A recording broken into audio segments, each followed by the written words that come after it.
3, 2, 1. We're live. Hello. Thanks for coming in. Oh, thank you. How are you feeling? I'm feeling good. Yeah. How are you? I'm all right, actually. Yeah, enjoying my probably third cup of coffee at 10, 11 o'clock. Okay, so, you're going in. You're going to be wired. Yeah. Totally. I have a couple of classes lined down tonight. I don't think I'm going to make them, but we'll see. How was your morning? My morning was good, yeah. Right. So active, busy? As usual. As usual. Yeah. So I've seen on your Instagram that July has been quite a month. Yeah. Yeah. A lot of classes. Yeah. A lot of things happened for you book-wise. Yeah. Do you want to talk about it a little bit? Yeah. About the book? Or just July in general? July in general. Is it like a normal month? Was it like... No, it's... so I'm the head instructor at Boom Cycle. Mm-hmm. And I manage the team of instructors there. And we've got a great team of instructors. I feel super proud of them every day. They're amazing. But during the summer months, it can always get a little bit strained just because people are going on holiday. Like, we all have to take a break, right? So it ends up, we all kind of have to cover each other's classes and things. So where I usually would do 7 classes a week, in July, I was doing about 11 classes a week, each week. And I also started training a bunch of new instructors. So that's kind of more time on top of that. And I'm obviously doing a lot of salsa dancing as well. Yes. So that was more Which energy we will going be into talking about in a bit. Yeah. And then as things were kind of progressing with my book, we were getting into the book cover design, which thankfully, I have zero design skills whatsoever. So there's obviously an art director at the publishing house that deals with that, who fairly certain probably hates me at this point. There was a lot of kind of back and forth about the design, but finally we got there. And that was really tough for me, because obviously that's so important, because while people say don't judge a book by its cover, that's 100% what we all do. So, totally. So you want it to be right. And, I had all of these other things going on, but the book thing is kind of a once in a lifetime shot for me to get this right. And so that was kind of a little bit stressful at times. Stressful. Yeah. But at the same time, I kind of, I don't know what it is, because most of the instructors who I work with are probably some of them 10, 15 years younger than me even. And I think at this point I'm 38, and I'm without a doubt the fittest that I've been in my life. And all of these, people look at my schedule and they're like, I don't know how you do this and teach this many classes and go dancing and do all these things. And while I definitely reached a point in July where I was so tired, I was just crying. No, of course, yeah. But at the same time, I felt really energized, and I think I'm really lucky to be at a point where I'm doing things with my life that excite me and energize me and make me feel good and excited. And, I don't know that many people who are still that enthusiastic about their job. And I feel it seems so silly to even call it a job to me, because I'm just having a blast while I'm doing it. So I feel like a little bit of a fraud to say that it's my job. But while I definitely sometimes have what I guess July would be considered for me a little bit of a rough month, where there was just a lot going on, at the same time, I'd still finish every day and be like, man, I got to do that with my day. Like, that's awesome, That is, yeah. So, yeah, swings and roundabouts, like eventually I'll get an easy month. It'll come back around and I'll just be teaching just my regular classes, and that'll be cool, and things will calm down a little bit, Yeah. But yeah, every now and then just there's a month that goes in there that freaks you out a little. Because I was following you on Instagram. I was just like, how is she doing this? Like, one day clocking in 14 hours, another day 15 hours, another day 14 hours. I mean, you can do it once a week, at least coming from my own personal experience. But if I have 3 days like this, on the 4th day, you will see me like, being like a small child on a floor, having a tantrum and being like, why? Yeah, I mean, I don't want to give the impression that I don't have those days. I for sure do. But I think I'm in a really privileged position in that what I do, I consider it very much, I'm being of service to people. And so I feel a very close connection with my riders and people who come and ride with me every day, day in, day out. Some people come and ride with me 3-4 times a week. And I see these people, I see a lot of them more often than my friends, to be honest, and they're a really big part of my daily life. And I think I am for them as well. I think they would say that. And so, I kind of approach it like, those people are coming because they need my energy for whatever reason it might be. They're coming because this experience gives them a boost, you know, not necessarily me, but the experience of being there gives them a boost. And so, you know, it's a real privilege to be in that position and to be able to offer that experience to people. And I really love doing it. So as tired as I am at any given moment, you know, there were moments in July where I would look at the bike and be like, I need someone to give me a leg up to even get on that, you know, I just was like, oh, no energy. But then as soon as the class starts, like just adrenaline kicks in and the endorphins kick in, and you just want to be of service to these people. They've come for your energy. They've come to feel that vibe, and they don't want to hear that you're tired. They don't want to, you know, not that they wouldn't care, like they for sure do, you know, they always hit me up on social media and that people check in on me, and that's really sweet. But I'm not my concern in that moment, you know, like for that 45 minutes, it's about you. Like, let me help you get the best out of yourself, you know, like, doesn't matter how I'm feeling. I've got the rest of the day to deal with that, you know, but I'm very strict to myself about like, whatever, you suck it up for these 45 minutes and you can cry later if you need to, but be here for these people to have this experience. They've paid money for it and it's important to them. So if it's important to them, it's important to me. And I think it's a real privilege to be in that position, to offer that to people. You mentioned discipline. Wow. I mean, because I think every person who works for themselves, and I think you do, right? Discipline is something that I think, well, personally, I struggle the most. Like, there are days when I show up for a client, I just wish I could show up for myself in the same level as I do for the other people. You know, it's great that when you show up for others, that's amazing, because that is definitely discipline. You know, you need to be maniac about certain things in order to be there and do that. But yeah, discipline is something that I think I will be working till I'm going to be very, very old. It's just something that, you know, constantly every day you're like battle it a little bit more and a little bit more. You do have an amazing connection with your riders. They leave you the sweetest messages on Instagram. Oh gosh, really do. Yeah, so it must be something that you do there that just like gives them that extra energy boost, or I think, what's the magic? That's a great question, and I'm not really sure. I think for me, I'm very real and very relatable for them, because I'm not your typical kind of Fitspo type person, you know. I'm not. I think a lot of Instagram, when you look at that hashtag of Fitspo and generally fitness influencers, if you will, a lot of them are, you know, in their 20s. They're size 8, very slim, 6-pack, blonde, very pretty. I'm none of those things.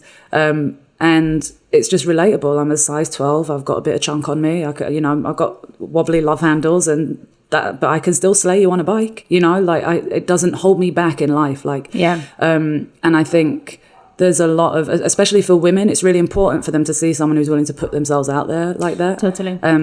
Because it gives them permission to do the same thing. Like, if you see me with my love handles jingling, that means, you know, you don't need to feel a way about yours, you know, like we're all in this together. It's almost like a green light, isn't it? You're like, oh, okay, so she can do it. I can totally do that as well then, isn't it? Totally, yeah. And I think for me, I came to fitness kind of later in life, to be honest. I was almost 30 when I first took up running. That's how I got into it.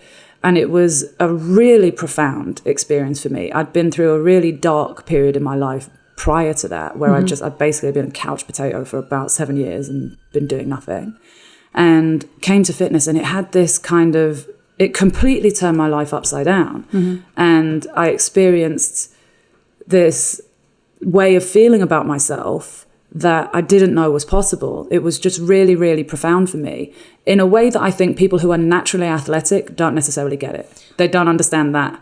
They understand endorphins and getting that high, but I don't think they necessarily will connect with it emotionally as I did. And it made me feel completely different about myself, like in terms of, you know, confidence and discipline. And I was learning all these things about myself that I had previously just, my narrative had been, I can't do that. I just had, without even trying, had just told myself I can't do that. Right. And then I started doing this thing, and made me feel completely different about my body, because I started to look at my body in terms of what it can do. So every time I could run a little bit further, I'd be like, man, that's amazing that my body just did that. And so I stopped thinking about it aesthetically. I was like, I don't care if things jiggle and I've got a bit of extra flab here and there. what is amazing to me is that my body's doing this at all. Like what a gift, you know, to be able to do that. But then it was on the side of that, it was teaching me all these things about kind of confidence and discipline and just kind of helped me re-engage with my life, because I think I quite honestly was on the verge of just kind of checking out a little bit, you know, like things had just not really been going my way and I could not figure out how to get back on track. And then fitness gave me this thing to commit to. And by committing to that, it helped me to commit to other things in my life, and then things started turning around for me. So I think because that was my experience getting into fitness, and it affected me so profoundly, and has kind of filtered out and infected, if you will, every area of my life. Like I don't think I'd be doing anything else that I'm doing with my life if I didn't have that as a base. Right. I think that is why I connect with people more when I'm riding. You know, I had a girl last week who came in and she said, "This is my first workout ever." I said, "Excuse me?" "It's my first workout ever." And she's nearly 30. And I was like, wow, okay. And I was like, no judgment at all. She was like, you know, she kind of felt a bit ashamed saying that to me. And I was like, no judgment at all. That was me. I was very active when I was younger, and then just had this big period where I did nothing. And I was like, I'm not going to judge you for that. And I don't want you to be scared by this experience. I don't want you to be fearful of it. It should not be a punishment or a chore. Today's going to be fun. I don't want you to worry about anything that we're doing on the bike, any of the moves we're doing. I want you to jam out to the music and have a good time and just get used to the bike. Can you do that? Yeah, cool. She did that. She came back a couple of days later and rode again. She came back today and she brought her friend. So for her, that means the world to me, that because I think part of the thing with fitness is just finding a thing that you like, right? That's what puts people off. You go to I'm not a gym person. I hate the gym personally. It's not my vibe. But people will think that's a way to get fit. I'll get a membership. I'll go to the gym. And you go in there and you're like, it's heinous. There's just like toxic masculinity everywhere. And, you know, it's not a pleasant environment always to be in. Not all gyms. You know, I'm sure there's other gyms that are very nice, but my experience with them has not been great. And I think for a lot of people, they see that as kind of the gateway into it. And they get in there and they're like, no, I didn't like that. And so they just think fitness isn't for me then. It's not for me. But part of the battle is just finding something that you like whatever it is. If it's roller skating, go do that. If it's a Beyonce dance class, go do that. If it's spinning, go do that. So the fact that this girl, maybe in a couple of months, she'll find something else and she'll move on to that. But that's cool. If this has been a gateway for her where she's found just a little bit of hope, where it's like, oh, actually, I can think about fitness differently now. It's not about me beating myself up. It's not about me trying to look a certain way. I'm just coming and jamming out at 6:30 in the morning. I'm just having some fun in a sweaty room for 45 minutes, you know? Yeah. Like, that's massive to me. And so I think that's why it means more to me. It's not some surface level BS to me. Yeah. It's really at the core of my beliefs about how I think people, women especially, should feel about themselves. And, you know, and I say all the time in my rides, if you can't get that confidence together enough for yourself, that's cool. I'll feel it for both of us. I believe in you. I'll be your biggest cheerleader in here. So it's okay. If you don't feel like you got it in you today, that's cool, because I'm going to feel it for you. Right. And I will gas you up until you walk out of here feeling like Beyonce. Do you know what I mean? That it's really important to me that even if you only feel that for that 45 minutes in the day, I want you to feel that, you know, because everybody deserves to feel that. So, yeah, I'm obviously really passionate about it. It's like, all right, I might just well go and have a sip of tea. Absolutely, yeah. But I think what you mentioned is very important here, because I have quite a few friends who are like, you know, approaching 30 and they're like, I don't even know what I want to do in my life. And I'm like, of course, it's a lot of pressure when I'll say to you, if tomorrow, for example, you're not going to be working full time anymore, I'll give you like 10 grand, what would you do? And they kind of go like, I don't even know. Even I, till this point, probably wouldn't be able to answer the question. But I think having fitness as a getaway is amazing, because what happens as soon as you try one thing, there some sort of connections are starting building, not necessarily with people, just in general. Oh, you hear that tune, okay, let's go to maybe dancing class. Or you hear some like book reading stuff, let's go there. So it's just exactly that, you know, bridge to self-finding, I guess. For sure. It? Yeah, for sure. I think the main thing that happened for me was what you were saying there, the example you're giving is kind of imagining your life just being in a bit of chaos, really. You know, if you don't really know what you want to do, or you're kind of lost and can't really find your path.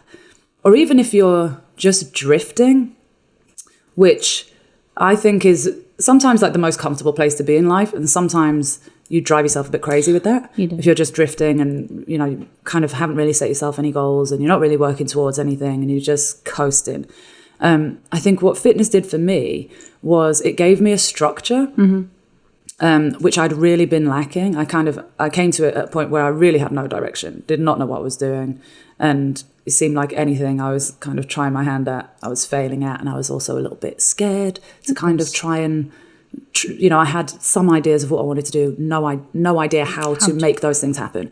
And what fitness made me do, in a roundabout way, it just kind of teaches you all these life lessons, right?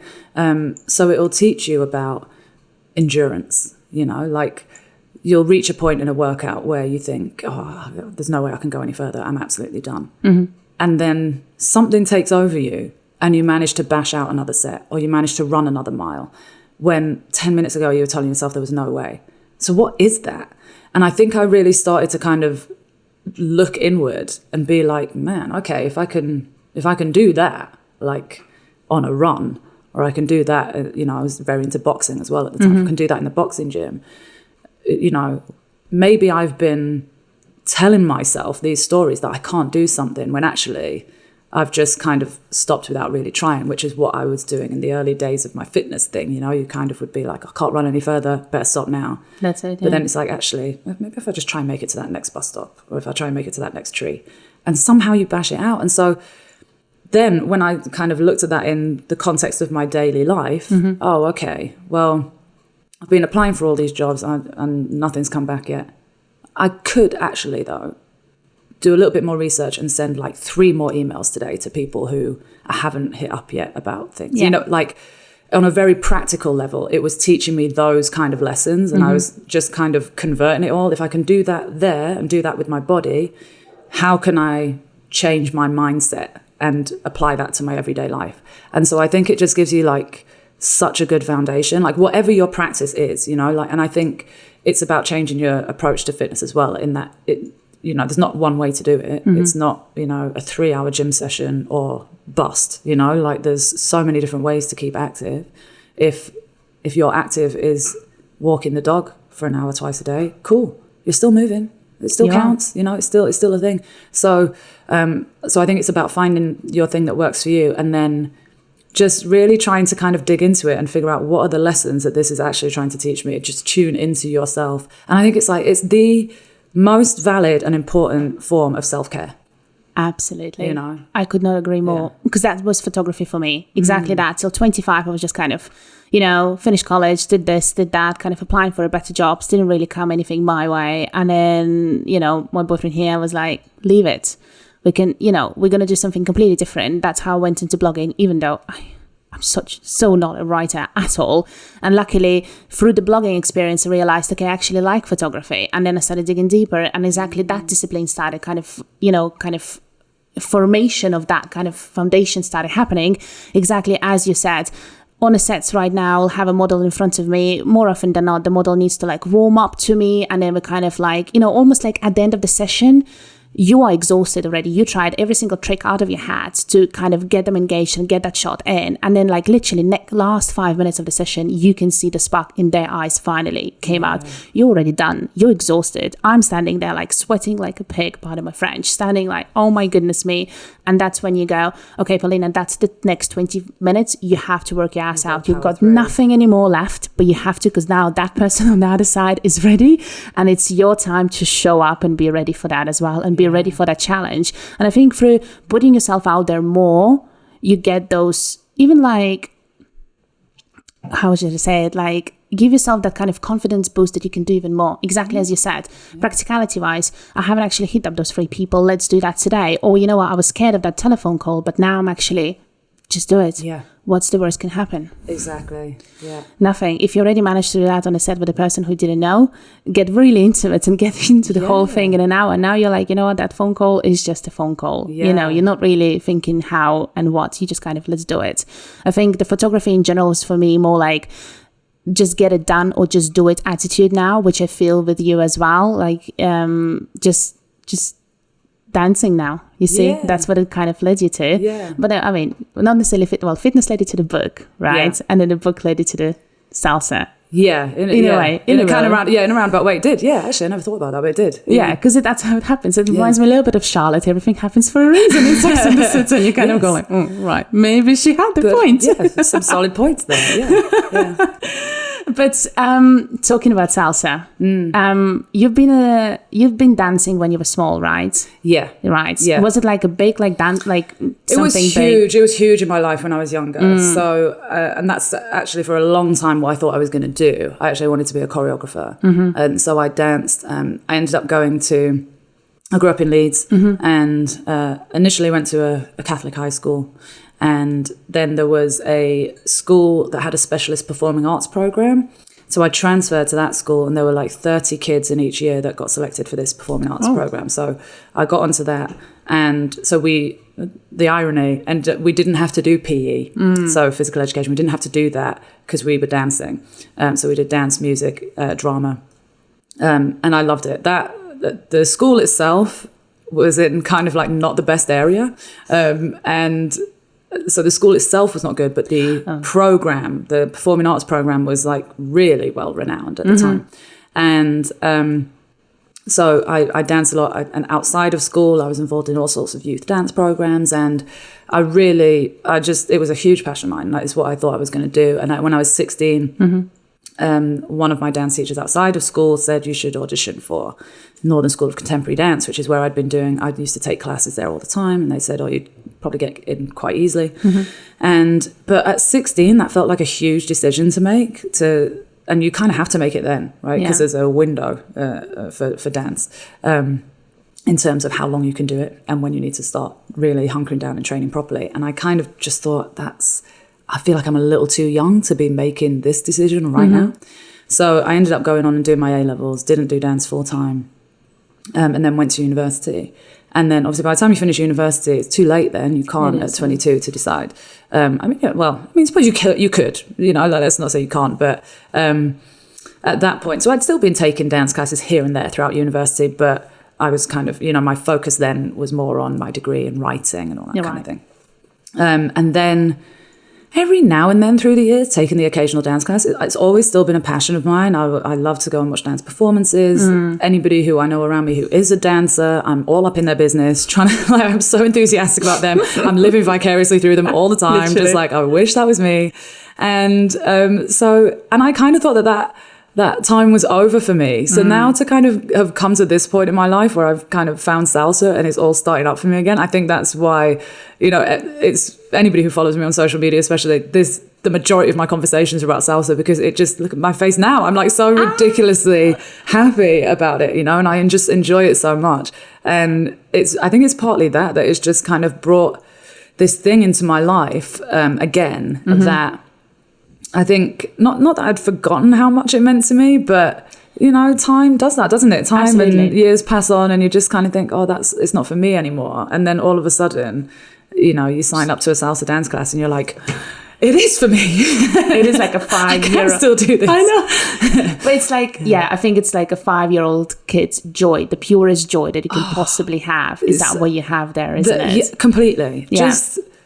Just the joy of just moving your body to music is amazing. And it is that when kids do, it's a primal thing in us. We are built to move that way, whether you feel you're good at dancing or not. Everybody, if you hear a beat, everybody will nod their head, everybody will tap their foot, everybody will do something, Absolutely. So that's a primal instinct in us to do it. And so to have kind of found my way to this thing where I just have obviously gotten ridiculously into it to a scary degree. It feels great. I love it.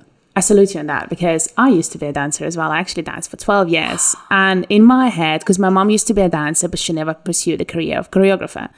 And I was like 12 years old. I was like, oh God, how is it even possible when dancing is completely consuming your life? At that point I was going probably 5 or 6 times a week to the dance class. It was everything from ballet all the way to we did a bit of a gym stuff as well. So obviously they started building us towards going to the, pursuing it a little bit more on a higher level, which of course I never did, because we then had a massive move. I was from the small town and we moved to the capital, which is Tallinn in Estonia.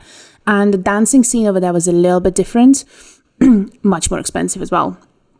much more expensive. So at some point, my mom was like, well, I was 16 when we kind of moved, and she was like, well, darling, I don't have money to pay for that. It's just ridiculous amount of money.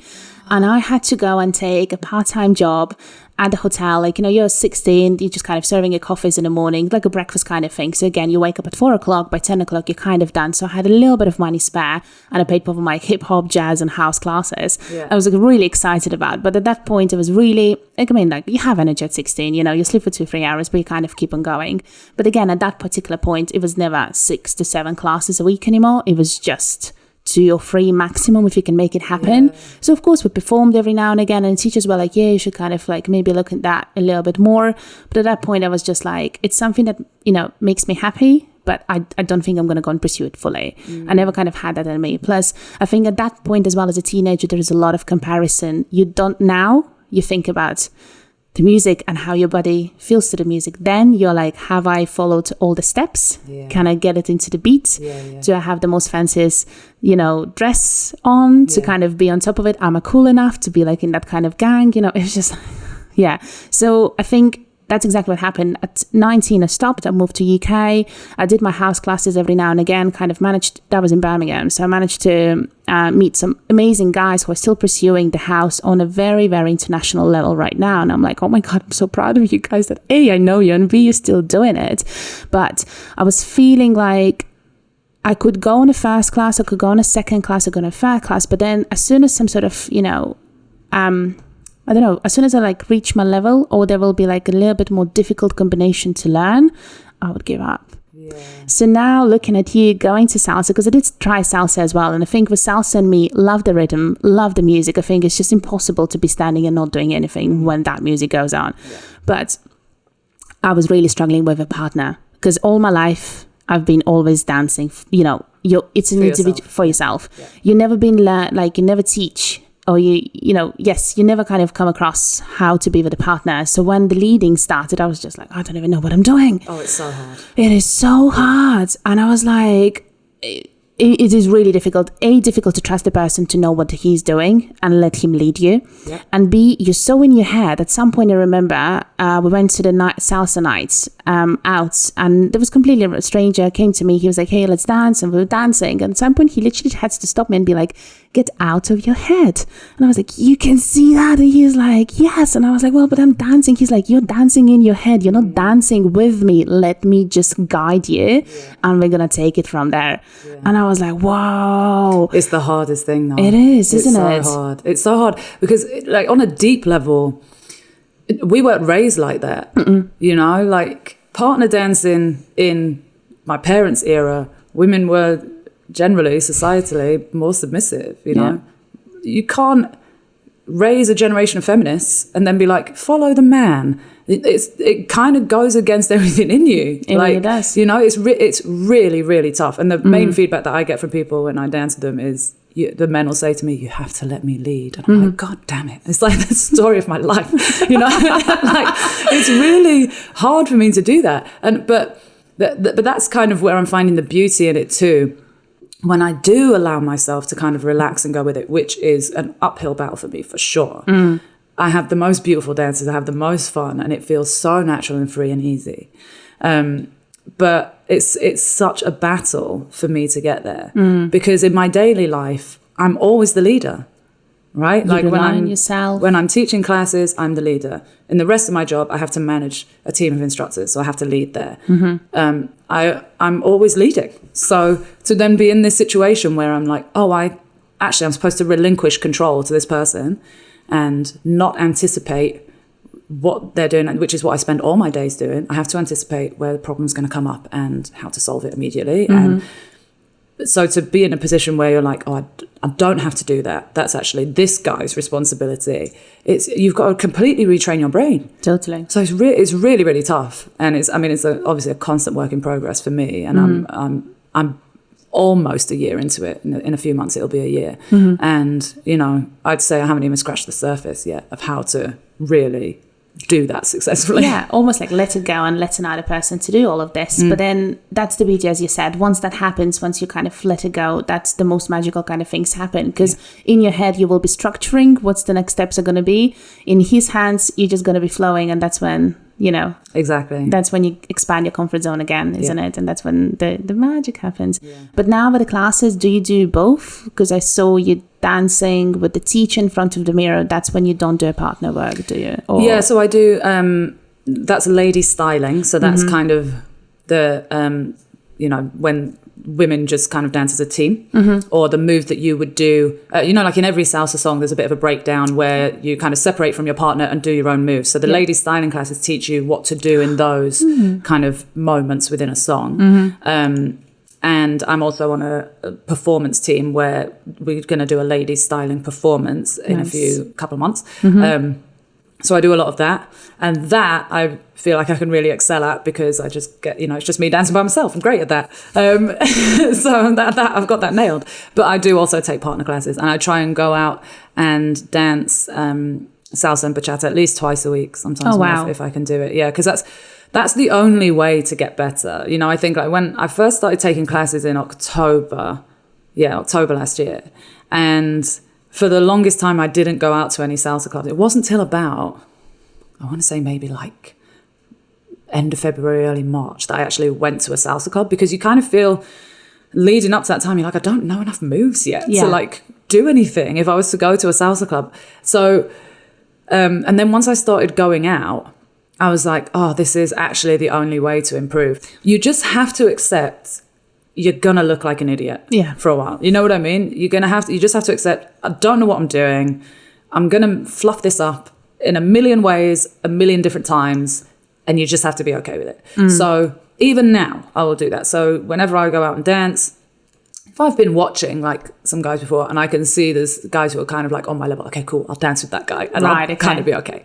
If I see there's a guy who's a higher level who's come to ask me to dance, I will say to him, listen, I'm still learning, so go easy kind of thing, because oftentimes you'll see men kind of want to show off a little bit, and cool, like, and if I was at that level, I'd be all about it, like I'm fully here for it.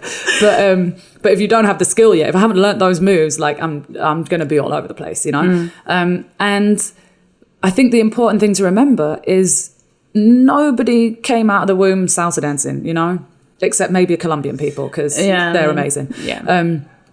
But everybody had to learn this. And so everybody went through this really awkward phase of stepping on people's feet and messing up the turns and screwing everything up a million times. And that's the only way you learn and get better. So I think it's been a really humbling experience to kind of be like, to be learning something from scratch and just be like, I don't know what I'm doing. And I have to be okay with that, because again, in my daily life, I don't get to say that, I have to be on my thing all the time. So to kind of be in this thing where it's like, I'm really learning from the ground up.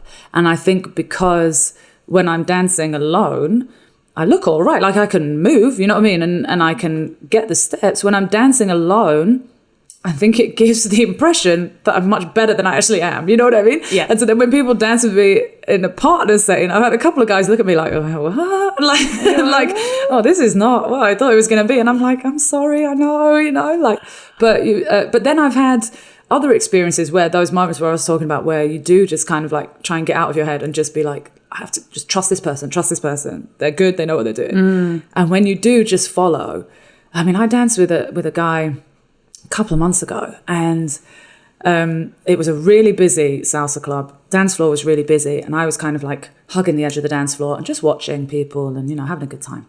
And as I said before, you can you'll scope out who's kind of your level, who you might be able to dance with. And so that's what I was trying to do. And this guy kind of made a beeline for me out of nowhere and said, do you want to dance? And I was like, oh, sure. But I hadn't seen him actually dancing before he approached me. We got about 3 seconds into this thing, and I thought, if he said to me after this, I'm an international salsa dancing sensation, I would have been like, oh, of course you are. That would make sense. Yeah, legit. Because he was so good. Within 3 seconds, I was like, oh God, like, I'm not ready. But he was so good at guiding me. I was nowhere near the level that he is at. But he made me look so good. Right, okay. Because he just knew his cues in leading were so seamless. And even though I was kind of crapping myself the whole time, I was telling myself, relax, just go with it. But I was crapping myself because it was quick, and he was so smooth in the way he was doing it. And every time we made a transition and I got it, I was like really pleased with myself. Literally. But then I was like, I can't even celebrate the moment too much because we're on to the next thing, you know? And at one point I looked, you know, I'm kind of in the midst of this spin, and I look over and there's people filming us on the side of the dance floor. And I was like, oh, this is okay, great. And, you know, finished the dance, and I kind of said to him, my God, you're absolutely incredible. And I mean, he's been obviously dancing for years, and he lives somewhere else in the UK, and he said, I don't get to practice as much as I would like to. And I was like, this is you on no practice? Okay, cool. And then I went to the bathroom afterwards, and there was a girl in there who was like, oh my God, you're an amazing dancer. I was like, please don't. No, you can't judge me off that dance, because that was 100% that guy. Like, I didn't do anything, you know, like, but when I was trying in that process to just trust myself enough to trust him and let go. And if you get the right partner, it's great. They make you look amazing. They make you look amazing, but they also make you feel like you're a diva. Yes. Like you're walking out of it like Beyonce has nothing on you at that point. You're kind of just like, whoa, what just happened? I think that's what you need, because the problem I had with Salsa is purely was that, you know, you have 5-6 crappy partners. I mean, they're not crappy. We just didn't vibe. We just don't vibe, you know. I don't get his clues. He just doesn't understand what he's doing. Yeah. And I mean, the worst thing that can probably a beginner girl get is a beginner guy, because that is just doesn't work at all. So when you get to those moments, you kind of go, oh God, really? It's just too much hustle. Like, not even a hustle, just too much work for something that should be enjoyable. And when people say you just get yourself loose and enjoy, you're like, how? It's stressful. It's very stressful. It's really hard. It's really hard. But then you get that partner. I went to Cuba. I mean, natural dancers as they all are, you know, they just grab you. And I mean, it doesn't really matter how the guy looks or what he does, but he makes you swing like there is no tomorrow. Dirty dancing all over again. Havana nights, you kind of go like, yeah, man. The next 5 minutes go like 5 seconds, and you're just loving it. And that's the feeling I try to kind of keep in my heart every time that my friends are like, hey, let's go to salsa club. I'm scared. It's never like, let's go to the club and dance and drink tequila. It's a work. But it's not even the work that you have to dance. It's more like the rejection, the constant insecurities, the constant looking like a fool. Feeling. You only have that much of, you know, that till it's going to get to the point where you go like, don't want to do that. Oh, totally. I've had those nights for sure where, I mean, especially, you know, this would be a couple months ago. I'd had just a really busy couple of weeks and hadn't managed to get out and do any partner dancing. And you notice it when you don't go for a couple of weeks. And so I'd been going to classes, but just hadn't managed to make it out. And I went out to a club, and oh my God, I had maybe like 4 dances in a row where it was just, I was like, I've actually got 2 left feet. Like, what is, this is atrocious. Every single partner, I was like, I'm so sorry. This is terrible. Like, just anything they were trying to do with me. I was missing all the cues. I was messing everything up. And eventually after 4 dances, I was like, I'm going to go home because this actually isn't my night. And if I'd have stayed, I just would ended up feeling worse and worse about myself, because I was in my head then, and mentally it was just overthinking it. So I was like, I'm just going to go home. And then it's not my night. I have to suck it up, you know? And I think it's important to do that too, to kind of, you know, not beat yourself up about it. Because bottom line, this is something that I do for fun. And I want to enjoy it. And, you know, as much as in my head, I'm telling myself that one day I'll be an international salsa dancing sensation, you know, the reality of that's probably not going to happen. So I just want to have fun with it. You know, it's okay if all my moves aren't perfect. It's all right if I fluff up something here and there. You know, I've danced with plenty of men who mess things up too, you know. So it's allowing each other that leeway for growth and learning, you know. I'm glad you're so like sincere and honest with yourself, because obviously, you know, sometimes emotions just overwhelm and you just don't see that voice of reason. You just go and literally bang your head next to the wall, and it's just there's just no point when you reach that point where you're like, I'm annoying myself now. Literally. Let me forget it. I'm just gonna go home. Let me call it a night. You know.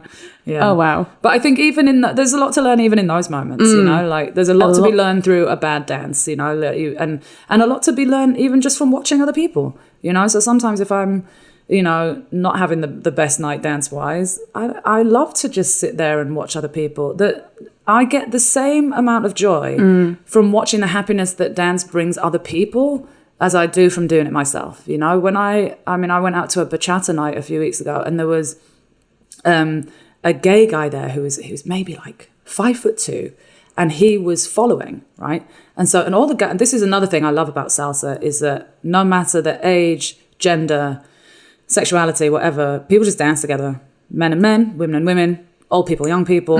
That's beautiful to me. I love that. I love that sense of community. I love that people just come together that way. And so this guy was, I don't even have words for it. He was next level. He was just absolutely brilliant and dancing the woman's part better than I could ever dream to myself, you know? And I was just like, I'm just going to watch this guy because he's so natural and so easy with it and just flowing. And all these guys are loving dancing with him because they can do all their fancy moves because he's so good. Wow. And I sat there with the biggest grin on my face just watching this guy because seeing the joy that it brought him just radiates. And just anybody around him within his radius was just happy. Just getting all this. Just getting those vibes from him, you know? Like dance is just such an amazing thing like that, you know? It's just, like I say, it's a really primal thing. And I thought, for me, it just makes me really happy. That's amazing. Yeah. Because I can imagine in your job, you give out tons of energy. Oh, so much, yeah. So much energy. Yeah. And I can relate to that. So I still, to this point, struggle to find what will be, like, there'll never be a quick fix. There'll never be enough of chocolate bars and power bars to keep me going. Once I'm empty. So I think one thing I do is just realizing, okay, Polina, you need to now take a day out or take a day off or just do nothing. Like, you know, that was the difficult part for me. And I still struggle with that big time. But how do you recharge yourself? Because you need to go and give out so much energy. Oh, it's a lot. Yeah, it's a lot. And it can be really tough, you know, on days when you're not feeling 100%. And I mean, as much as I love my job, and I do to the very core of my being, absolutely love it. And I love the people I do it for. There's still days when it's a struggle, you know, if you're going through something, it's a struggle. And I love giving that energy to other people. And in fairness, they give me their energy too. But it's a different level. So I don't have anybody who will kind of take care of me at the end of it. You know what I mean? Right. So for me, I'm naturally very introverted. So I need time by myself. Like, massively important to me. Don't bother me. Just leave me alone. I'm fine. I really enjoy being by myself. I really enjoy time alone. It's very restorative for me. So having time by myself, I nap a lot, I have to be honest. Like, and just professional napper. And because my hours are sometimes just really weird, it's really important for me to do that. And also I don't have the best sleep pattern. So I need to be able to get at least like an hour of just, even if I'm not fully asleep, let me just close my eyes and just lay here for an hour. Time with my dog. My dog's massively important to me. And just animals in general, just again, have such healing qualities and they just tune into you. Dogs are just amazing, and I could talk about that ad infinitum, but next episode, guys. Yeah. But yeah, time with my dog is really important to me, and just walking my dog. I love walking and walking my dog or playing with him in the garden or all of that. And I think a side effect of having a dog, especially when you live alone in a large city and you're quite introverted. If I didn't have a dog, I could probably go days without speaking to anybody. Oh, wow. You know, if I don't go to work, I could probably go days without speaking to someone. So what's really nice about having a dog is the happiness that it brings other people. And so people will see me walking with Biggie, my dog, and they'll, you know, seeing people smile at the dog or smile at me or come over and ask if they can pet him, or it'll start a conversation. Like, I have so many conversations with strangers just off the back of having a dog. If I didn't have a dog, I would never have those conversations with people. So it's really important to me, right? Having the dog and having I think just having something to kind of take care of, you know, is nice. But then, yeah, for me, salsa has been huge, and I think that was like the missing link for me. Because prior to salsa coming into my life, I think I'd work, come home, walk the dog, come home, right, work, come home, walk the dog, come home, and I'd kind of gotten into this loop, and you know, see friends occasionally. And part of the downside of living in London is you have to kind of book people 2 months in advance before you can say, you know, like, it's just so, that really irritates me about living in a large city, but it is what it is. And so, yeah, I'd kind of gotten into this loop where, as much as I love my life, I love my job, but there was a niggling kind of, I guess, like dissatisfaction with my life at a certain point that couldn't really put my finger on. And then I kind of finished writing my book, and I went to Colombia for like 10 days and ended up in a salsa club and was like, oh, okay, obviously this is what I should be doing with my life. Had a whole experience there and came back. I came back like mid-September and went to my first class. I think it was literally like October the 1st or something. Oh, wow, committed. Yeah, and as soon as I did, from that first class, I was like, oh, yeah, that was it. That's what was missing. And then the more we got into partner dancing, that was huge for me to be able to go somewhere and be like, to have someone there be like, okay, I'm taking control now. You just follow me. It's really hard, as we were saying before, but it's really nice for me to have that. At the, my dance classes are like Thursday nights, Wednesdays and Thursday nights. And so Thursdays, I start my day at like 4:30 in the morning. I teach 2 classes. I have, busy day of admin and taking care of the rest of the stuff I've got to do. And then that's my treat to myself in the evening where, sure, I'm tired, but I'm so energized in that moment. And it's something that I just love to do. And to be able to kind of surrender control. I have to be so in control in every other area of my life that that's been huge for me. I was having this conversation with a friend the other day. Like, I don't think I can really like articulate it properly yet, the effect that it's had on me. Just have it. That's my thing for me. Like, right. Nobody's asking for my time there. Nobody is asking for like, big amounts of my energy or depending on it or, it's just show up and dance, like that's, it's just been huge for me. I think it's just like the level of responsibility is pretty much zero, isn't it? Yeah. You just, from your side, you just come in and you're like, take me how I am. Yeah, exactly. And this is what I am. The only thing you have to kind of get into your head, at least I had to almost get into my head. If you look like a fool, that's what it is. Yeah. It's a part of the experience. You're not going to nail it. And you're going to look like, it's just a part of the dancing is it can take you from -100 to +100 like this. Yeah. So it's just, that's what music and dancing has in you, isn't it? Yeah, totally. And learning to like relinquish control, is huge for me. But that's been really nice. That's been a really nice part of this process, a kind of a byproduct of it. And just, I guess, having something new to learn in your life, like at certain phases in your life. Like, I've had lots of people say to me, either through Instagram or lots of my friends have been like, I'm so jealous that you've got a hobby. Like we forget to have hobbies. When I was a kid, my parents had me in piano classes and then horse riding and then swimming lessons and then dancing. And I don't know how they did it, to be honest, because we're both freelancers. So now that I'm grown, I'm like, I will ask them all the time, like, how did you ever afford to do any of these things? But I always had a hobby and a thing to do. And I think like you reach a certain age and you just kind of think, all right, cool, this is my life now. I work and I've got my friends and that's what I do. And a lot of people kind of forget to have a thing and live a little and learn something or,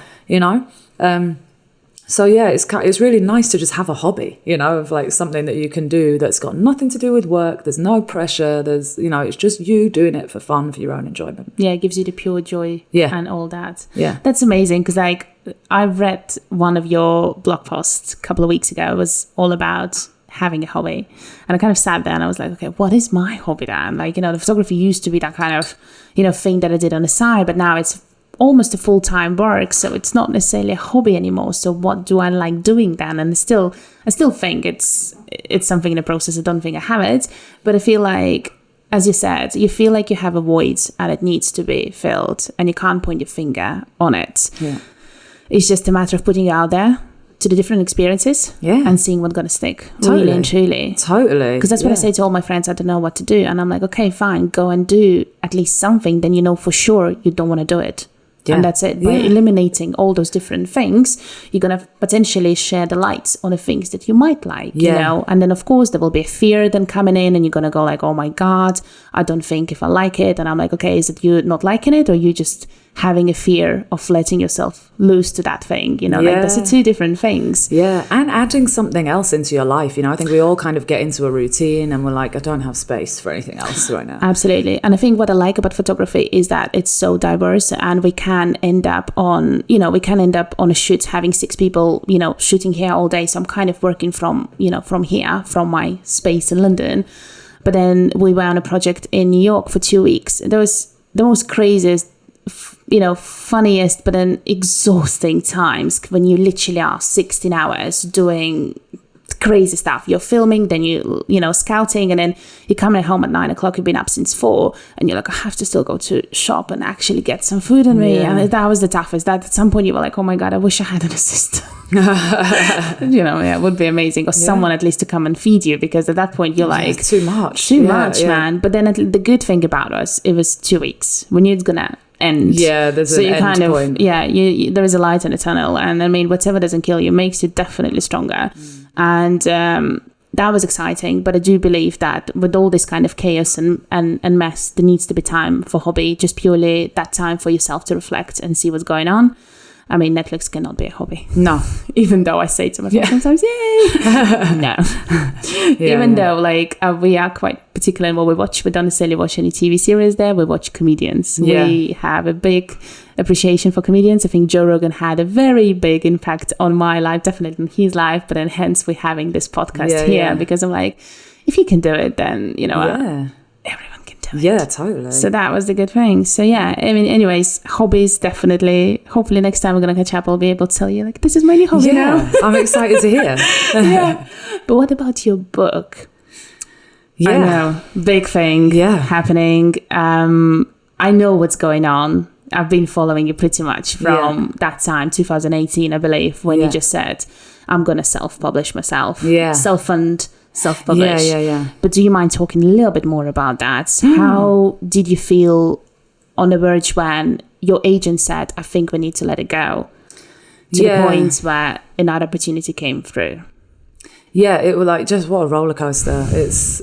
I'm sorry, I have to put you through this. Yeah. Oh man, it was. I mean, but such a learning curve as well. You know, like I started as a blogger. You know, so to even get to the point where a literary agent finds me and is like, I really like your voice, you should write a book. It's like, what? Was it out of nowhere?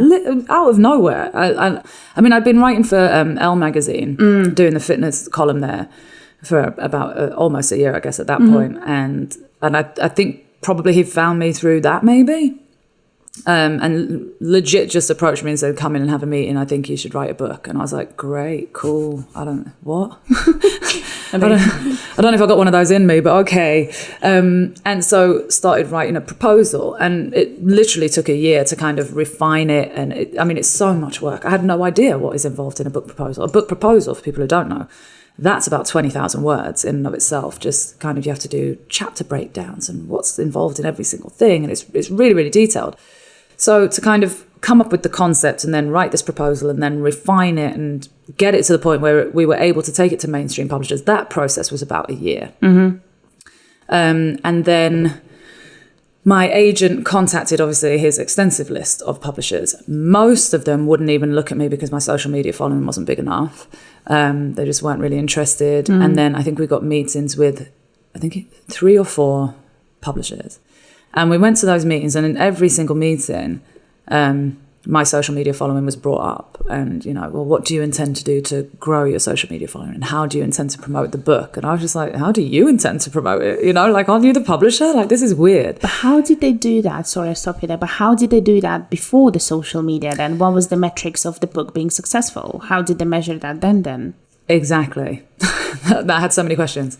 Okay. But I think my view after coming out the other end of it is just that publishing's going through, it's just been turned on its head, hasn't it? You know, like with the advent of social media, etc. Like, the game has completely changed. Right. And so my understanding is that the social media following isn't really brought into it now. For people who write fiction, it's not a big deal. But so my book is non-fiction, and if you're kind of an expert, huge air quotes there, by the way, an expert in your field, which, you know, I think if you're writing the kind of book I'm writing, you're kind of supposed to be. you are expected to have a large following in order for people to know who you are to want to buy it. I understand the logic to a degree, but what bothered me through the process was like, man, I didn't realize this was a thing to the extent that it is. And, how sad that, like, imagine all the stories we're not hearing because people, might not have a big social media following. Like, it seems really unfair to me. And, I have a friend who works in a big publishing house who has told me stories about people who have huge social media followings and get a book deal and get all the fancy things that go with that, a big, advance red carpet and all of that, and they sell virtually no copies. So it doesn't equate to sales, but for some reason that isn't still kind of being heard yet. And so I'd had the last meeting with the final publisher who was interested. We'd had it, I guess it was just before Christmas of 2017. Then obviously everybody goes away for Christmas, come back in January, and then my agent contacts me and says they've come back and said no. They kind of, again, they think the idea needs to be fluffed out a little bit. And I'm not saying the proposal was perfect in and of itself. It definitely advanced even after this point. But there was enough there, I feel, as a basis for, it's a proposal. Like, the whole thing is, you see an idea in there and you have an editor who can work with me on it. And, so I feel it was strong enough as a proposal to at least get me in the door somewhere. But the major thing that seemed to be holding most people back was lack of social media following. And that's what was cited again with this one. And my agent, I have to say, was an absolute gangster. Like, he was so good and really believed in me and really believed in the idea. And he pushed so hard for me. So it was not a failing on his part whatsoever. I know that he was trudging those streets and trying to get me meetings and doing all that he could do. He shook every tree to go and get me in there, and so when that person came back, he was like, I've exhausted my list. Like, I think that's the end of the road, really. And I was like, the fuck it is, excuse my language, but no. You got me so excited. There is no way I'm going to just close the door, put it in the box and be like, all right, sorry. I spent a year working on this thing. Am I meant to just throw it in the trash now? I don't get it. That made no sense to me. Like, I'd put so much time and effort into it. I was like, all right, cool. I guess I'll just look into self-publishing. And so I wrote, like, I had a bit of an angry cry for like 5 minutes. And then I wrote a Instagram post. Raging against the machine. And so I had that post, the irony, got probably the most likes and most comments of anything I've ever written, because I think it was relatable to people. Like, this is just what a ridiculous metric for us all to be going by. And I've worked really hard in my career to get to this moment, and for that to be the thing that takes it away from me is like, man, this really sucks. And so I just kind of was having a little bit of a tantrum on Instagram. Absolutely, basically. No. And that off the back of that, somebody on Twitter, actually, a girl who's followed me for years on Twitter, contacted me and said, oh, you should contact this guy. And she added him in the tweet. So you should contact him. And he's a kind of a bigwig in Unbound publishing house. And so I sent him a direct message and I was like, would you mind if I email you? He said, sure, no problem. So I sent him an email and explained the whole situation. I said, here's what's happened. I had meetings with this person, this person, this person. Everybody's turning me down because of my social media following. I think I've got quite a good proposal. Would you mind if I send it to you? Would you mind just giving it a read and let me know your thoughts? And he was like, yeah, cool. And so I sent it to him. That was so I put that Instagram post up on a Thursday afternoon. That I tweeted that guy Friday morning. And he was like, yeah, sure, send me the proposal through. So that all happened kind of by the end of the day on the Friday. And so I sent it to him on Sunday morning, thinking it'll be the first thing he sees when he's back in the office on Monday. By mid-morning on Sunday, he'd emailed me and said, yeah, I think this is great. Like, we would totally publish this book. And I was like, are you kidding me? And he was like, I'm going to call you tomorrow. And I was like, oh my God. And so he called me Monday and was like, yeah, cool. Let's work on it with Unbound. And yeah, they'd happily publish So that book. Let me recap. You send a message on Instagram on Thursday. You tweet him and DM him on Friday. By Monday, you have a green light. Let's get rolling with. Basically. So within 72 hours, I'd made more progress than right on social media, the thing that I supposedly have no following on. than I had in a year of working on this thing. Oh my God. So, and from that point, so that Unbound is a regular publishing house. So this is not self-publishing, it's a regular publishing house. The difference being that you crowdfund the cost of your book, right? The production cost of your book. Once you've crowdfunded that, it acts as a regular publishing house. So you have your editor, you've got art directors, proofreaders, they take care of all of that. They sell it into all the retailers, they take care of all of the production of it, right? So it's a regular publishing house. The only difference is you crowdfund for the cost of the book. Gotcha. So that's January. So I guess we're like mid-January, a few phone calls with this guy, and we're in there. Cool. So the next stage is you kind of obviously refine your proposal a little bit more, if needs be. And I think I don't think I needed to do that much extra work on it. I don't think I had to change that many. They were like, yeah, this is great as it is. And I was like, oh, champion. Okay, great. And then they do Unbound put on like a workshop for people who they've taken on to talk about the crowdfunding process and how that all works. And that was really eye-opening for me because I didn't really know anything about it. And so I was so happy to go to that workshop, which was, I think, 2 or 3 hours of them kind of explaining how to go about it. And I mean, in my head, I'd thought, oh, obviously I'll just put up a few tweets about it or, put it on my Instagram, blah, blah, blah. Their thing was email every single person you know. Send a personal email to every single person you know who will be involved in it. And I was like, okay, that's an eye-opener. That's a lot. And so I made a list of people, and I think I had maybe 300 people on that list. Oh, wow. And they were like, send 5 emails a day, because obviously people are going to be replying to your emails, and so your inbox is going to be a disaster if you just email loads of people all at once. So anyway, in the interim, they make a video for you to kind of put on their website to promote it. So it's you talking about your book and the concept and why this book should be produced. And that's your crowdfunding page, basically, that goes on Unbound's website. So we made the video, and it's, really well produced, and they put it up on their website. Cool, it goes live. So now it's like April by the time that comes around, where we'd made the video and it went live. And so I'll full disclosure, the cost of a book. So bearing in mind, if you were going to make a big coffee table book, for example, that's hardback, that's full color, that's got all these pictures in it, beautiful pictures, that's going to run you a lot of money, right? So it's very expensive to produce something like that. So being the daughter of a very thrifty Irish woman, I was like, I'll just take the cheapest option for whatever you got. It'll be black and white. I want no pictures. I want zero color, like just nothing. However cheap we can make this thing, let's do it. The most basic, not hardback, nothing, 12.5 grand, right? So I had to raise that. And so when they sent me that figure, I was like, okay. Did you think it's going to be less? Yeah, I mean, I didn't really know what to expect. But then, I mean, I heard from conversations with them, people doing those big photography books that I talked about, they're looking at upwards of 20 grand sometimes to produce that. So I actually felt like, I've maybe gotten off a little bit easy here. But also I do not come from money. So that's a huge sum of money. It's huge to me. And to get my head around, I'd kind of felt really confident after the crowdfunding workshop, and then to get my head around like, I have to raise that amount of money. Okay. All right. That was like, this is going to be work. And also conscious of the fact that if you don't hit it by this target by a certain date, and I think they give you 3 months or something maybe to raise that money. Right.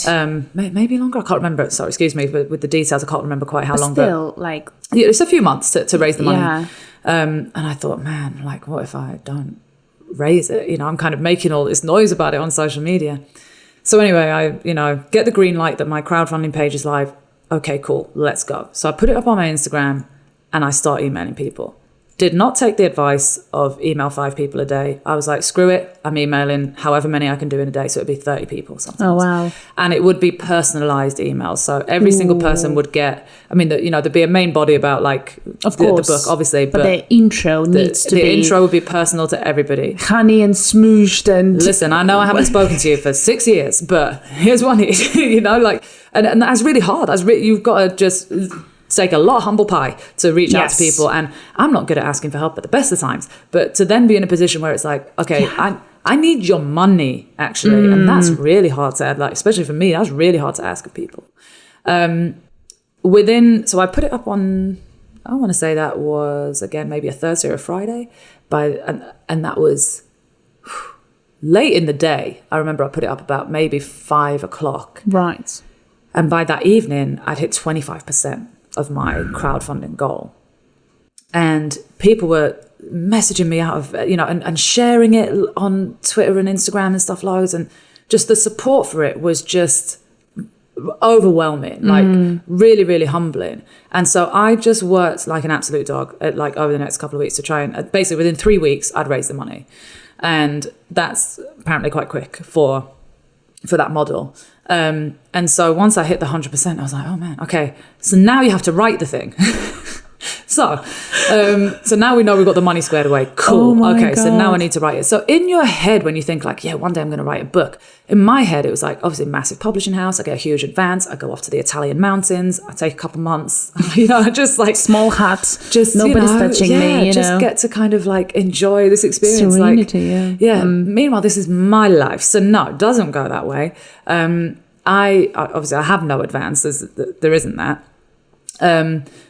And I've got to pay rent. So I have to just keep... So I didn't miss a day of work. And I basically spent the month of June in 2018 writing this book. So the majority of it was within the proposal, to be honest. At this point, it's just fleshing out what's there in the proposal. So it just was a matter of kind of knuckling down and really kind of digging into that and fleshing out and adding interviews, et cetera, et cetera. And so I think I actually took it was like 6 weeks of... let's just knuckle down. Again, didn't miss a day of work, showed up for all my classes, did everything I needed to do, and every spare second was spent on that. And I think my deadline was at end of June. I hit that, got it in, and then it's just kind of, you just wait. And so then pre-Christmas, there were a couple of proofreading rounds, and I think it would have been maybe February, March. We go through typefaces of, what we want the font to look like and things like that. So we settle on that. Then they send me the actual kind of an A4 version, but they have to print the size that my book will be. And I was like, oh, that feels a bit more real now. Okay, so then we proofread that version. And any final kind of things, that's where they need to be ironed out.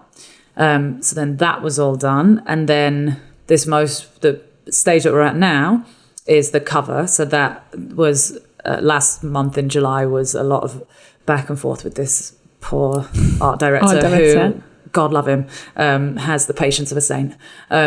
Because I'm not, I know what I like visually, but I'm not great at describing it. And I'd kind of made all these Pinterest boards, and I'd been to Waterstones and taken loads of pictures of books that covers that kind of stand out to me. And so I tried to kind of give as much of a guidance as I could, but also bearing in mind, I don't work in publishing, Right. So you've got to trust them as well. Like, they know what works in the market.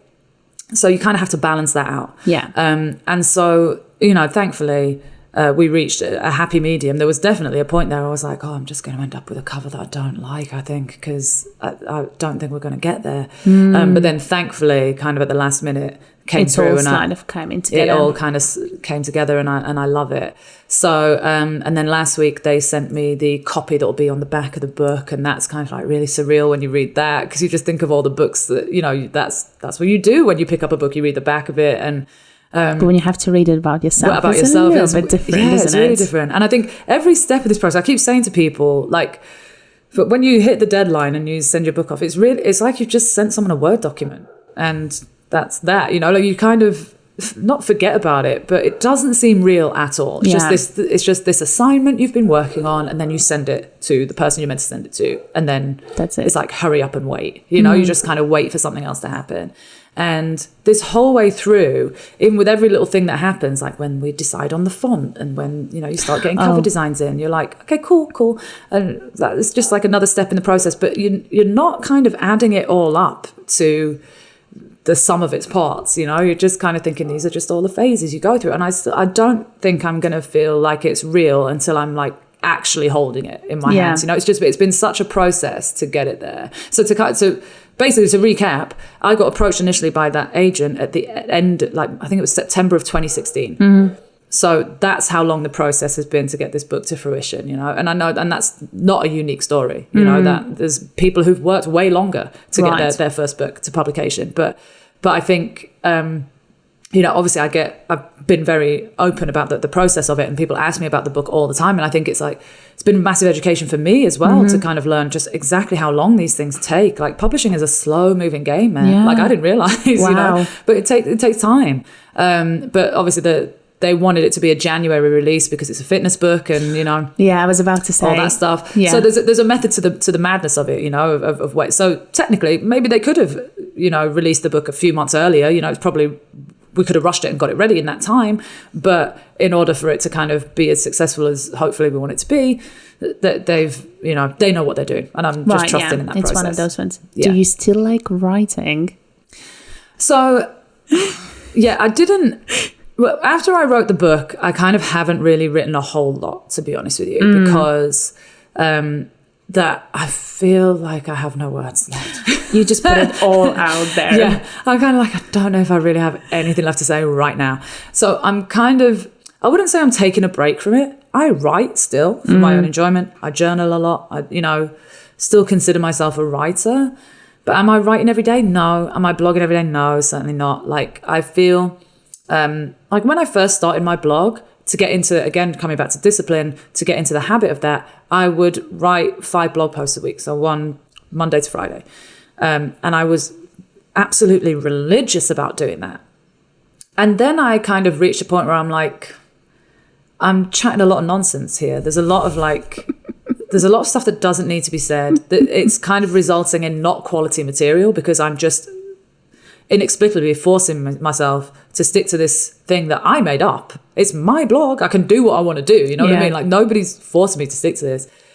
And so I kind of made the decision a few years ago I started my blog in 2007, I should say. So it's been around a while. Made the decision a few years ago to just blog when I have something to say, you know? And at the moment, a lot of the things that I have to say actually feel a bit too personal, that I don't really want to put out there. Also, the climate has really changed socially, in terms of, you know, things that are acceptable to say and things that are not acceptable to say. And, you know, I look back now to kind of some of my early posts, and I think, man, like, I mean, I'm glad that I've grown as a person, and, like, you know, that those things don't necessarily represent me now. But the vital part of you becoming who you are now. Yeah, so you had to go and so you have to kind of go through that. Yeah, totally. But I think I will get back round to writing again eventually, when kind of, I think I just want to see this book come out, and then when it's done, because I think maybe there's still a little part of me that's like, maybe there'll be a hiccup along the way and it won't, you know, like, I think a little bit of anxiety sitting down, being because it's not been an easy road, you know. So I think it's then maybe that's natural to kind of feel like, oh, you know, what if something goes wrong along the way? So I think I just kind of want to see it fully come to fruition, and when I actually like walk into a Waterstones and see it there, and you'll be like, wow. I'll probably cry a lot, to be honest. I can imagine, but that's fine. There'll probably be a lot of tears. Yeah. But then I can be like, okay, cool, it happened. I did it, you know? And then I think I can kind of start to get back into the practice again a little bit more of writing, and hopefully developing a news story and developing, you know, and it can be Salsa. Yeah, well, story. Exactly. No, I mean, that's several people have said that to me, but I think in all honesty, it probably would be, you know, it probably would be something to do with that and what that can do for your life. It's kind of an idea that's already floating around my head. Absolutely. Yeah. It's never just about dancing. As you said, it's so much, you know, almost like deconstructing yourself and putting back yourself. That is the most difficult part. I had to go as a photographer, like literally finding yourself tearing up for nothing, but you had to go and be very honest with yourself, because this is what you're doing now. Sometimes you need to ask yourself very uncomfortable questions, and you really need to answer those questions. And that's when the tearing kind of, you know, and then putting it back in is so difficult. But in that process, you always find something new about yourself. And that's what Salsa does to you. Absolutely. So that's how it is. Oh, wow. But then, you know, those 6 weeks when you have to sit down, and write. What was your, like, I mean, it's suddenly really, what was your motivation? But we can talk about like beautiful words, you know, I really want my book to be out there. But like in that moment, when it's 6 o'clock in the morning, that day, it's one day off. you have to go and write. Yeah. Did you have like a method where you're like, okay, today, every single day I have to like do 2,000 words? No, I didn't. It was, I think, like I said, I was quite lucky in that I had a good base there in the proposal. So I thankfully wasn't looking at, having to write thousands of words a day. It was really going through what I had there already and just trying to flesh it out. And so it's quite organic, the process. But I will say that, obviously I still had to work, I wasn't really getting downtime. And so what was quite difficult about the process was obviously because I've been so open about it and people knew like, oh, I'm writing it. So there would be, days where you've got every intention to sit down and write something, but something comes up at work and you've got to take care of that. And, maybe I have to go and cover a class for someone, or there's this other thing that I have to sort out admin wise, or, things happen. Yeah.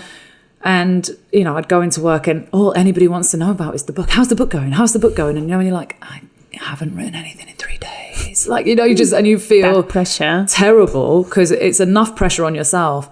And honestly, I mean, I'm happy to talk about it now, but there were moments during that process where I was like, if one more person asks me about this book, like, it would be going great if I could get a second to write it, so it was a bit of an uncomfortable process at times,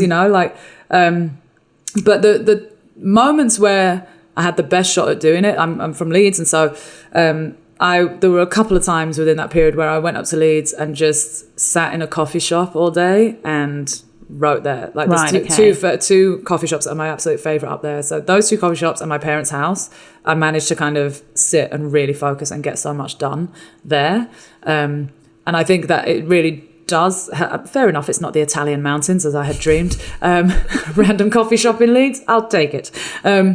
But it does help to kind of take yourself out of your environment a little bit and feel like, oh, I'm going to this place to do this thing. This is the goal. That's what I need to do. Rather than like if I'm in my house, any number of things can come up and I can distract myself in so many ways. I know so many ways to distract myself. Procrastination. Oh my God. Like, I must vacuum right now. No, I don't need to do that now. Like, but there's always that temptation there, right, when you're working from home. So, so it's there wasn't a really strict process to it. It was I had to fit it in around my life. And again, I know many authors who've had to do that, who don't have the luxury of like, oh, I've got this huge advance and I can go and kind of take the time to just like feel it out and be super creative and do, that's not always the case. I don't think it's ever the case. I think I like listening to Elizabeth Gilbert a lot, and obviously she is a magnificent writer. And she did say as well that when she was married, she was writing mostly like 2 hours in the morning, like crazy early, 4 till 6, when it's like the calmest out there, everyone is sleeping, this is the time. Joe Rogan is exactly that. He will go and do his performance, and then at 2 o'clock in the morning he'll get back home, and that's the hour he will have when kids are sleeping, wife is sleeping, and he sits down and he just kind of re-listens to what he just said, or he just writes like a maniac on a paper. So it's interesting to see how different people do things, because for example, I'm a horrible writer. Like for me, the blogging was just dreading that dead horse. And I was just like, because I speak to so many friends, and of course, more often than not, the people who are really good at writing, and I do consider you really good at writing, because I can really go and read quite a few blog posts of yours, and I'll be like, oh my God, everything is just so flowing nicely, it's organic, it doesn't it just kind of all comes in nicely, whereas I would go and read my blog post and it's just choppy, Lego construction that just doesn't make any sense whatsoever, and I would be like, oh God, this is horrendous. So I'm so glad I don't have my blog anymore. So I'm like, this is the visuals that go really nicely with what I do, and that's how we go, and that's how we go around it. So it's just a different way of doing things. Well, that's it. I think for everybody, it's recognizing your strengths, and everybody's process is different. And I think it's really important to not compare yourself to other people, which is really hard to do, especially when everything is so public now. Everybody shares like what they do and shares their process.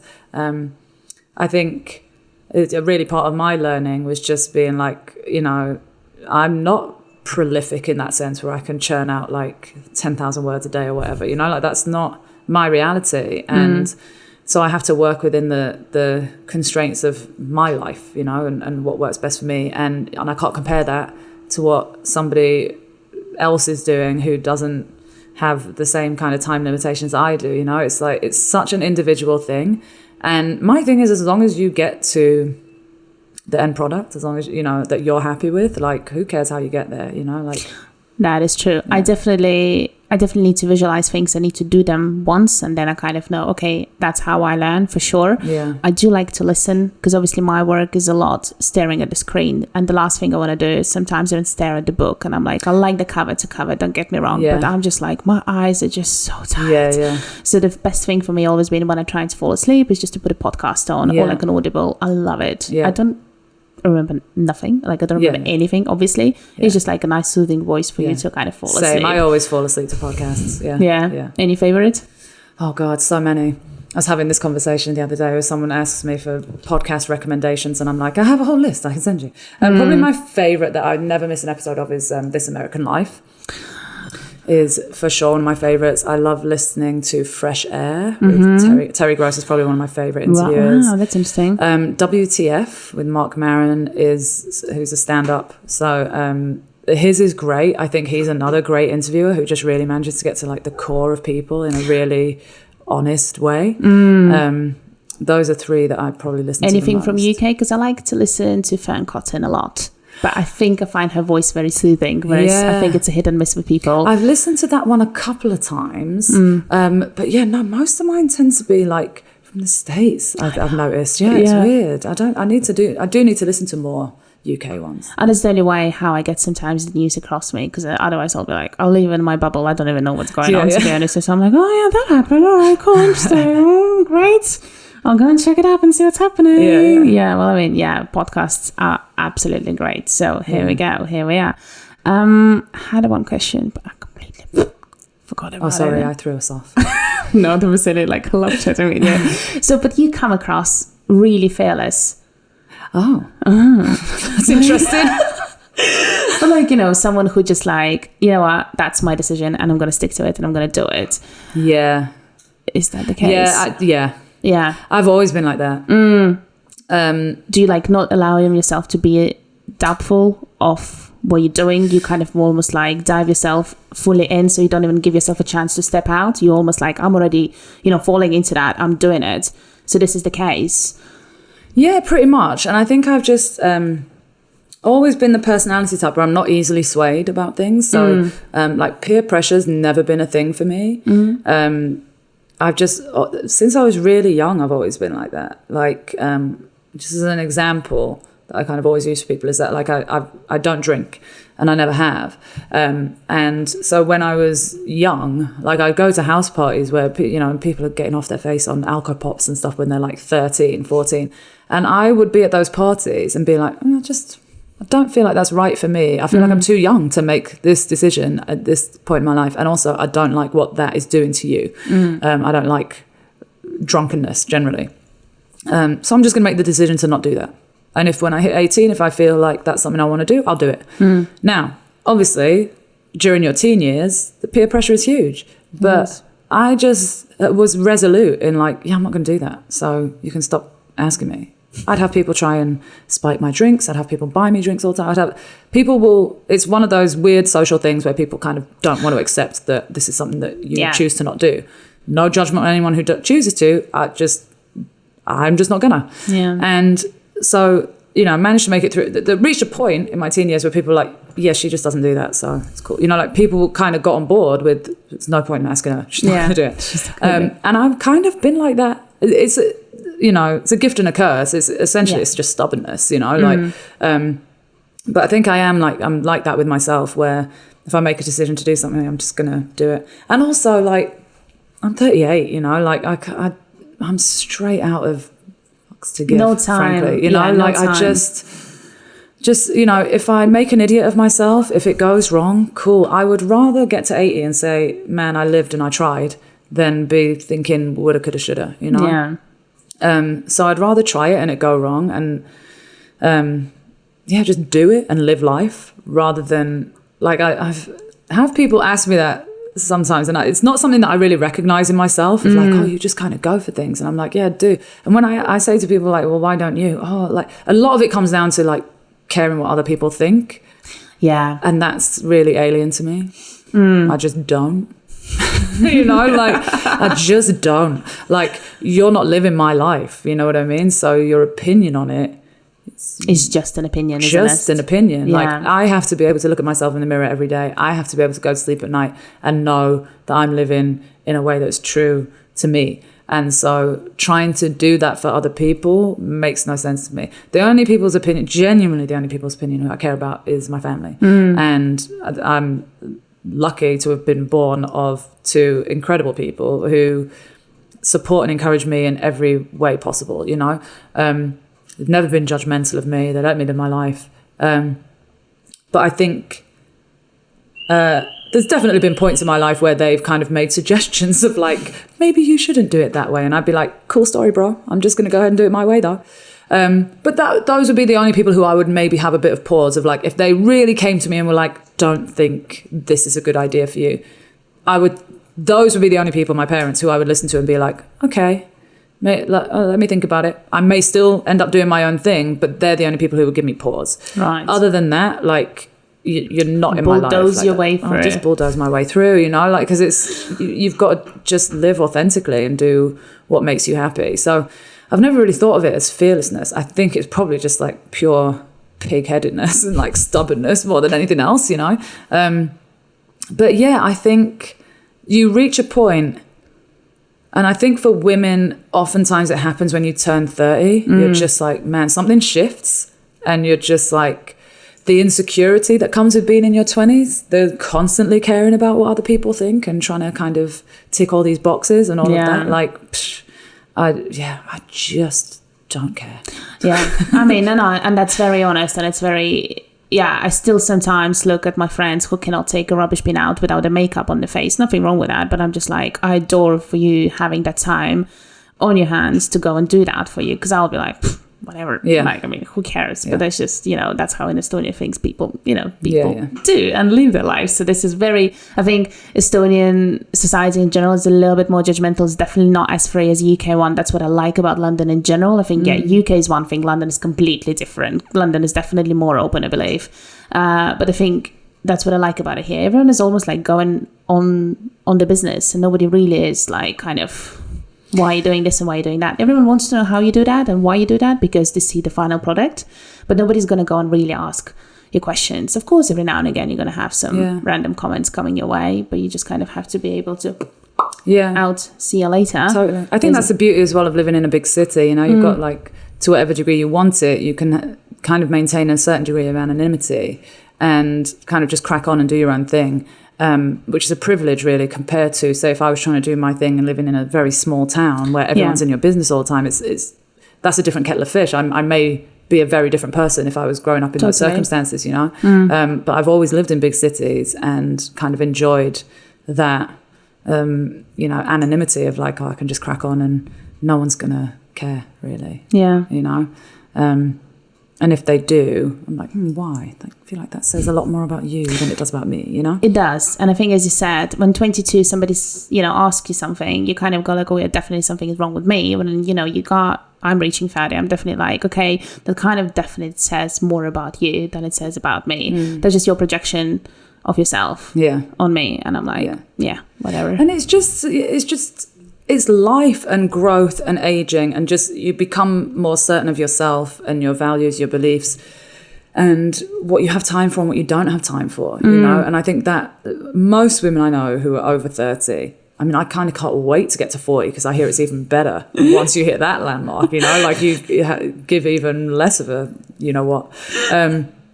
But yeah, most women who I know who've kind of hit 30 and are over 30, that something switches at that moment where you're kind of, all that insecurity and stuff that comes with that decade of your 20s where, my God, I was all over the place, you know. And something just hit for me at 30 where I was like, oh, okay. And then again at 35 where you're like, okay, I'm really finding my groove now. And to the point where I'm like, I'm really comfortable and happy with who I am. I like my life. I like the way I live it. I don't think I'm hurting anybody. I'm trying to put some good out into the world. I'm trying to do my bit. You know, hopefully not causing any major damage physically or emotionally to anybody. I don't think you do. And that's all you can do, you know, like and if I'm not happy and if I'm not comfortable and happy with my life choices, I'm never going to be able to provide that for someone else. Yeah. You know? I think it's you can feel it on a completely different level straight away. Yeah. If you're not comfortable with what you're doing, but you're just putting a big smile on your face, no, it doesn't, inauthenticity is just that is something that I pick up on straight away in people. Like if they're not being authentic, I'm just like, okay. So yeah, and it's oftentimes not purposeful for that person. It's like it's a process for everybody, because it involves a lot of vulnerability, you know, which is truthfully something that I'm still working on in my personal life. I can be very vulnerable at work and like in that room, sweating it out with people. The only way they can be vulnerable is if they see me do it. I can be very, very vulnerable there. But in my personal life, in my relationships, it's very hard for me to do that. You know, I've been hurt by doing that. And so there's a lot of walls that I got to kind of dig through and push through to allow myself to go there. But I will, like, you know, but it just takes some time for me to do it. And so it's not that, but I'll be very honest in the fact that this is what you got to deal with. You know what I mean? Like, I'm going to be honest about it. But so I'm not going to be inauthentic in my interactions with you. I'm going to let you know you're getting the real me. I'm just going to say it's going to take you a little time to dig to the next level of what we need to get to, because it scares me to be that vulnerable with people, you know? No, absolutely. But I think it's also being the honest straight away, whoever, you know, person you decide to go with, is just almost putting yourself out there. But you have to, because at the end of the day, it's like, it will save us at least 6 months of... For sure. You know. There's no other way to do it. Yeah. Like, otherwise, what are you going to do? Just kind of live... just being half of yourself for the whole time? Because eventually it's going to come out. Exactly. It's going to come out. Yeah, exactly. And that's it. You know, we're just literally like saving each other time here. Exactly. Yeah. It's like one of my favorite comedians, Eliza Schneider, I believe. She's an American stand-upper, and she's just like, you know, the she-dragon comes out every now and again, and this is true, the hungry, the underrepresented, the sweaty girl, you know, who's been just on a date and looking all the fabulous and composed. Next morning, she's not that composed anymore. The whole thing comes out. And I love it, and I think it's so true. And you've got to be able to deal with both sides of that person. Absolutely. This is true. And I mean, that's just one of those kind of things.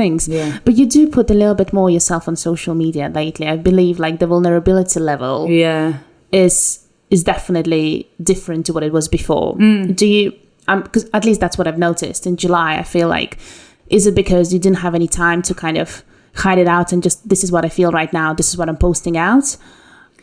Yeah, I think so. And also, I don't want people to think I'm like Superwoman. Do you know what I mean? Because that's not what it is. You know? And I think it is just... in the moment where you're just like, this is the reality of what I've gone through. Like, I'm exhausted and I don't really know a pretty way to phrase that for you. You know what I mean? Like, it's just, I'm tired. These are the things I did. And because I think people do, I get so many messages from people like, how do you stay motivated? And how do you do this? And I'm like, I don't want you to think that I never have moments where I'm like questioning my entire existence. I for sure do. And so I think just like that honesty is really important. And also, you know, like getting back to, you know, the things that those publishers said to me about not having a large social media following, kind of comparatively for influencers, I don't. I think I've maybe got six or almost 7,000 followers or something on Instagram. But those people have been following me for ages and like legit like 10 years, some of them. And so I really feel like that's a community. Right. I feel very close to those people, you know, like I interact with them regularly. I'll always reply to messages. You know, I really feel it's important to interact with people because they've given me their time, you know, and that's really, and they engage with me and appreciate my, God, content is such a horrible word now, isn't it? Yeah, God, but they engage with my content on some kind of level, which I appreciate. And had they not done that, there'd be no book. There'd be, you know, like I probably wouldn't be in the job that I'm in without all of this kind of support from people. So I feel like I really owe it to people to be real, you know? And that's what it is. I think you look at some influencers who, you know, go around with like a professional photographer and, you know, every shot is flawless and, you know, that's not my life. So I think it's important to just be honest about it. But yeah, and I think knowing that vulnerability is something for me that it's like my final frontier, like the thing that I kind of really need to work on. I think I'm kind of consciously becoming more aware of like, okay, if I've got to do that and let people see that. If it needs to get out, it needs to get out. Exactly. And that's it. Yeah. Because I'm definitely not there. There's a lot of times where now I take my phone out, I start typing something, or I start like recording myself, and I'll record it. I will get to the point now where I will probably finish my thoughts, be it by typing or, talking to the camera, but I will not post it. It's just one of those things, and I guess we'll have to kind of get to our levels on our own time, isn't it? Yeah, I mean, I for sure have those moments too. Like, even like talking to camera, I hate doing that. It's horrible. It's awful. It's very difficult. Yeah, it's so weird also. Like, I don't feel comfortable doing it at all. But every now and then I'll do it because it's like, it's a thing that scares me. So I have to, you have to poke yourself. You have to poke yourself to try it.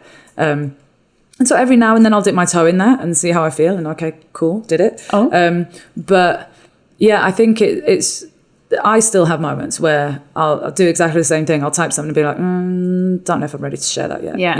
And I think also, I don't think it's inauthentic to hold some things back for yourself. You're allowed to have a private life. Yeah, absolutely. I also think there's people who share way too much on social media where I'm like, I do not need to know this about you or your children, or like, stop this, like, we don't need this level of information about people who we don't know.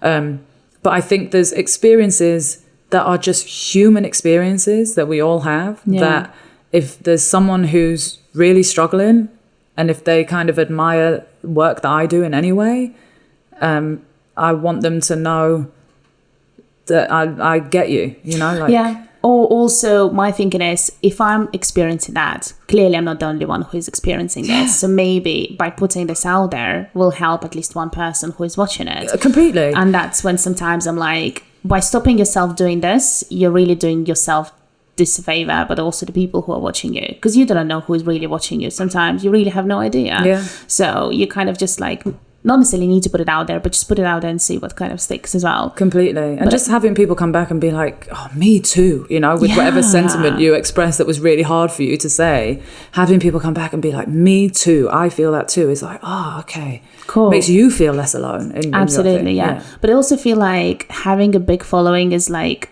a curse at the same time. Oh, I could not deal with that stress at all. Because then you really are almost...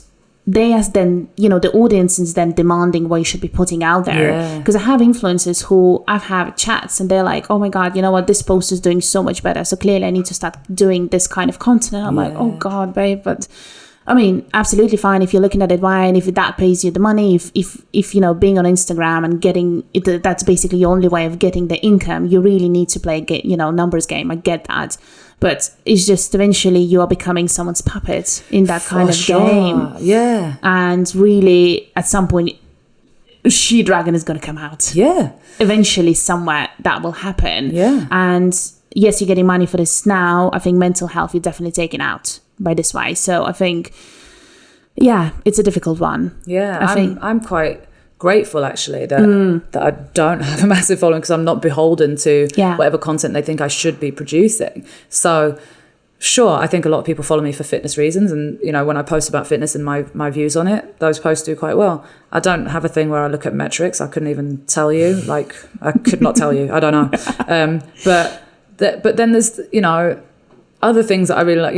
I love to post pictures of my dog. I love to I live in Notting Hill. I love the area. I love to post pictures of the colourful houses. That's the thing for me. People will, comment on those, but those posts don't do as well. Yeah. Or, I love vintage cars. So if I ever come across vintage cars, I'll take a picture of that. I love that. Visually, I love those things. And so for me, that's part of my life. I haven't curated my feed in any particular way. It's things that I like. Things that I like to talk about, fitness, etc. And things that I like looking at. Colourful houses, vintage cars, my dog. If I post a selfie, pictures of my face, I will always lose followers. Oh. Yeah. But again, I'm like, this is my face. I don't plan on changing it. So you got to deal with it. So I know that it's not the prettiest one that you're used to seeing, but, whatever. And that's like, so I get, that could either break you as a person, or my attitude is, well, this is my face, so I don't plan on changing it. So if you're not comfortable with it, cool story, that's fine. But if for that particular post, it requires a picture of me, or I wanted to put a picture of me to, use some words with it. That's what you're getting. And cool if you don't vibe with that, that's totally fine. But it's not gonna dictate whether or not I post pictures of myself. It's my feed. I'm not going to let someone dictate to me what I can do. And I think absolutely what you were saying, like larger followings, you end up being beholden to the expectation of whatever they think you are. But I'm like, nah, I'm going to tell you, this is who I am. You can follow it if you want to, but I'm not changing it to suit what you want. No, absolutely. Yeah. Even though it's much easier to be that fake personality because it's just a fake personality, but then at the same time, nobody can relate to that because it's fake. Yeah. Simple as that. Because you always be like, there is no way that can be all flawless 24/7. No. And I think people are waking up at the moment now. People do generally want to be, realistic, and I'm definitely more drawn to realistic kind of personas. Well, more and more people, I think, are unfollowing influencers and that kind of like really curated type of feed. It just doesn't really connect anymore. I mean, I had... years ago when I was into running, when I went on my early morning runs, I would always post a picture of I'd sit down on the ground, spread my legs in front of me and post a picture of my trainers and whatever. Bark or the running, whatever was kind of within the shot that I thought was nice, colourful houses usually. And the people loved those pictures of my trainers.